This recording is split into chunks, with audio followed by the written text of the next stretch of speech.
Kung mahilig kang mangoleksyon ng tumbler ng Half M Coffee Shop, ito ang bago nila ngayon. Ang limited edition nilang purple na hot and cold tumbler. Simula ngayong araw February 10 ay pinilahan ito ng mga coffee lovers dito sa Half M Coffee Shop. Kahit yung iba hindi naman mahilig sa kape, gusto lang nila magkoleksyon ng tumbler nito. Kaya kung gusto mo din mangolekta ng tumbler nito, ay simulan mo ng pumila from 12 PM hanggang 6 PM. Pero para sa akin, the best pumila dito mga 2 to 3 PM. Mga ganung time kasi hindi gaanong mahaba ang pila. Iwan ko lang sa ibang area. Ang halaga nga pala ng tumbler nila ay 24 Saudi Riyals. At may kasama na rin yung kape kung gusto mo. Dito sa napuntahan kong branch ay dalawa ang pila. May pila para lang sa mga mug ang bibilhin. Pero mas mahaba ang pila dito sa may tumbler na may kapeng kasama. Nagpunta nga kami dito mga around 3:30 PM. Akala ko nga naubusan na dahil hindi umabot sa labas yung pila. Pag ganitong oras pala wala masyadong pipila dahil nasa trabaho pa yung iba. Shoutout nga pala dito sa mga nakilala kong marites na pharmacist ng Al Habib.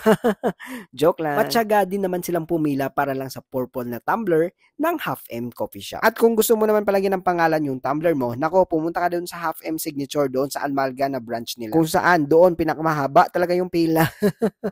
And once again, this is Nonoy Kevin na lagi mo iwan isang kasabihan, hindi pare-pareho ang buhay, may saya at tumbay. Kaya kailangan mong maging matibay.